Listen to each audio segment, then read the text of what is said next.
Now, when I think of bass players, usually I think of myself, but you know, there are other bass players out there. All right. This is my man Kenny. No last names. Just Kenny. How you doing, Kenny? I'm doing fine. Doing fine, doing great. What's the name of your band again? Oh, you know the name of my band. I know your band, but for the audience out there. Oh, okay. For the audience, I'm a bass player for a band called Merge. Merge. Here in the Michigan area, southeastern Michigan area. Metro Detroit area. Yeah. How long you been playing with them? 6 years. 6 years, and it's a beautiful marriage, right? Yep. Everybody get along. We all cool. Really. How important is your relationship with your drummer? How important is my relationship or a relationship with a drummer? Well, let's take a general a relationship with a drummer. How Very important is it your relationship as a bass player with a drummer? Oh, it has to be tight. It's a foundation. If your bass and drums is not kicking, it's whack. Now, I'm gonna ask you a very cool question. Have you ever played with a bad drummer? Yep. How did you deal with that experience? Stop playing with them. You just, I mean, you didn't try to give him some pointers or anything like that? Yeah. Find another instrument. Find out an instrument to play, huh? Right. So you played with this guy in concert? I'm trying to think if I played with anybody live like that.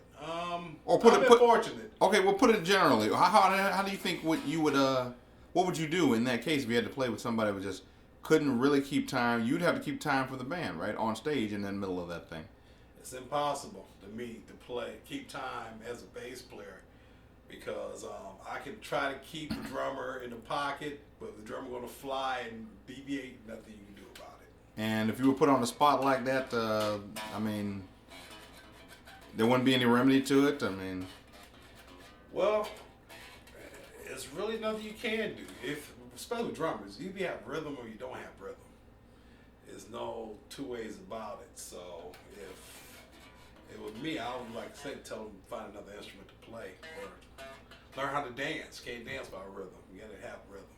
now you're playing one of those Squire Fenders right there, you know, that I own. How do you like the Squires? Oh, they're pretty cool bass. I mean, somebody that probably can't afford a Fender or looking for something in the mid-range area, Square is pretty cool. I would suggest getting one for people that don't want to invest thousands of dollars or whatnot. It's not a bad bass. Not a bad bass, you know, hey. Actually, this particular bass here is pretty nice before my buddy started putting all this crazy stuff on it. Okay. See the holes. Let's move on. All right. Let's move on. You usually play a Fender, don't you?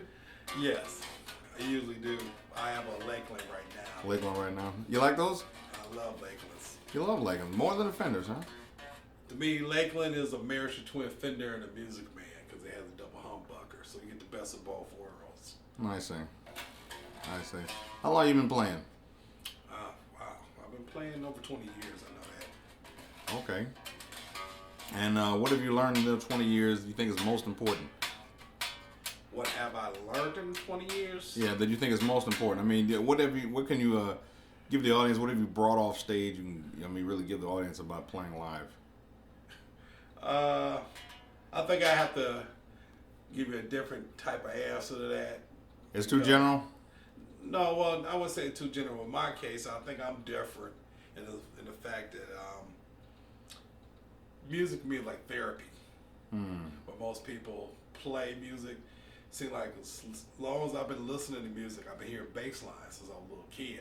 Wow. So when I play the bass, it's really like therapy to me to have to get it out. Wow. So for me to be able to get it out of my system and to have fun playing and be around some great people playing with is a bonus.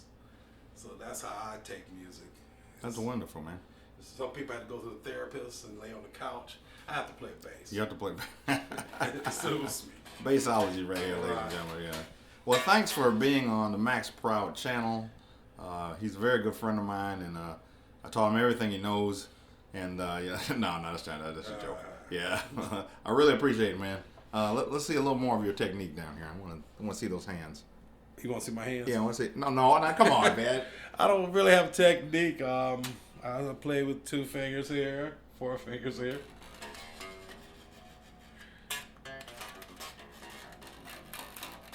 I play a little hard compared to where my boy plays. But like we all know, there's no really wrong way of playing bass.